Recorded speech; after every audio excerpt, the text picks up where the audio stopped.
All right, this is going to be my rapid-fire review of every fiction book I read in the month of March. And I read more pages this month than ever before, so this is going to be a long list, and I'm just going to jump right into it.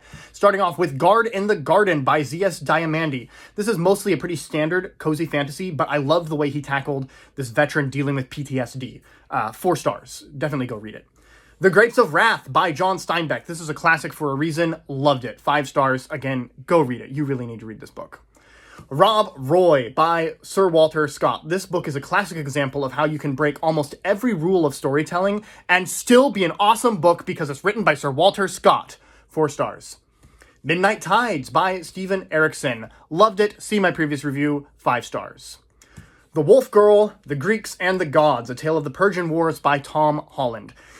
This book read like it was a high school freshman who had just read Herodotus for the first time and thought, I could do better. 1 star. Of Mice and Men by John Steinbeck. Again, classic for a reason. See my previous review. 5 stars. Comanche Moon by Larry McMurtry. This is probably the weakest of the Lonesome Dove books. This is book 4 in the Lonesome Doves. But, I mean, Larry McMurtry does great characters. The plot was fun. I still really enjoyed it. 4 stars. Lost Lambs by Madeline Cash. A dysfunctional family realizes that the rest of the town is far more dysfunctional than they are. Loved it. 5 stars. Heart the Lover by Lily King. Mostly love this book. It's like a reflection on the one who got away up until it switches to second person narration. And that docked it a couple points for me. So 3 stars. The Sin Killer by Larry McMurtry. This is the Barry Bender Narratives, book 1. And this is like a deconstruction of a classic James Fenimore Cooper novel. I loved it. 4 stars. Half a King by Joe Abercrombie, Shattered Sea, Book 1.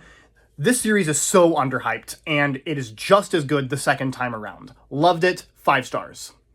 The Bone Hunters by Stephen Erickson. This is Malazan, Book 6. It's a pretty typical Malazan book, a little bit dense, but has one of the best action sequences I have ever read, period, let alone the best action sequence in the Malazan series. 4.5 stars. The Wandering Hill by Larry McMurtry. Another Barry Bender narrative. This is book 2. Not as good as the first one, but still really entertaining. 3 stars. And finally, Half the World by Joe Abercrombie. This is a Shattered Sea, book number 2. Again, the series is so underhyped, and this book especially was even better reading it the second time around. Seriously, everybody needs to go read The Shattered Sea.